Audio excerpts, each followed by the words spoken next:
Assalamualaikum warahmatullahi wabarakatuh. Perkenalkan, nama saya Muhammad Saldri dengan NIM J1A12304 dari kelas regular A. Baik, di sini saya akan menjelaskan materi tentang menghitung beban kerja dengan metode NASA TLX. Nah, beban kerja mental di sini pengertiannya itu beban kerja adalah sekumpulan atau sejumlah kegiatan yang harus diselesaikan oleh suatu unit organisasi atau pemegang jabatan dalam jangka waktu tertentu. Kemudian beban kerja mental, yaitu beban kerja mental merupakan jumlah usaha yang dilakukan oleh pikiran dalam melakukan suatu tugas yang memerlukan input-input secara kognitif, termasuk konsentrasi ingatan, pengambilan keputusan, ataupun perhatian. Nah, di sini NASA TLX ini merupakan metode yang digunakan untuk menganalisis beban kerja mental yang dihadapi oleh pekerja yang harus melakukan berbagai aktivitas dalam pekerjaannya.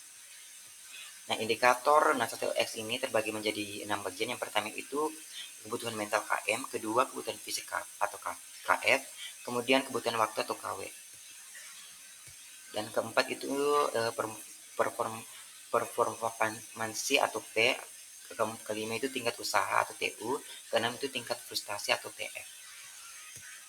Nah, di sini saya mengukur beban kerja pada profesi guru. Yang pertama, yaitu guru adalah seorang profesional yang bertanggung jawab untuk mendidik, membimbing, dan mengembangkan pengetahuan, keterampilan, dan nilai-nilai moral siswa.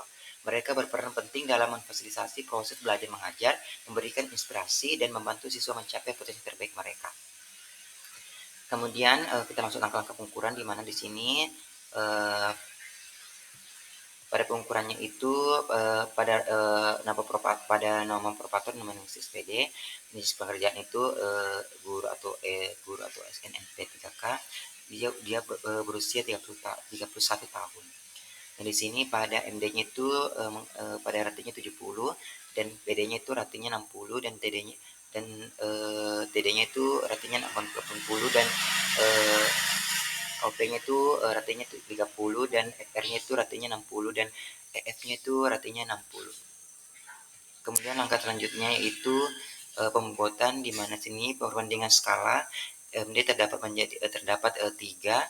skala dan PD-nya itu 3 dan TD-nya 2 dan OP-nya 3 dan FF-nya 1 dan FR-nya 4. Kemudian di sini penilaian penyediaannya itu KM-nya itu 70, KF-nya 360, dan KW-nya itu 80, dan P-nya itu 30, dan TU-nya 60, dan TF-nya itu 90.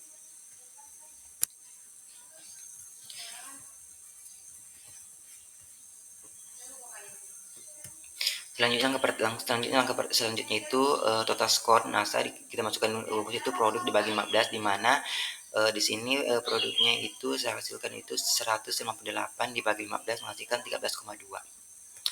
Sehingga sehingga golongan beban kerja yang itu termasuk sedang karena 10 sampai karena 13,2 itu masuk dalam 10 sampai 29. Jadi kesimpulannya itu berdasarkan hasil penghitungan yang menggunakan metode NASA TLX diperoleh skor sebesar 13,2, menunjukkan bahwa beban kerja mental pada Norma Nancy tergolong sedang, berarti bahwa Norma Nancy ini mengalami tingkat tekanan mental yang sedang dalam menjalankan pekerjaannya. Baik, mungkin itu saja yang bisa jelaskan. Wabillahi taufiq wal hidayah. Wassalamualaikum warahmatullahi wabarakatuh.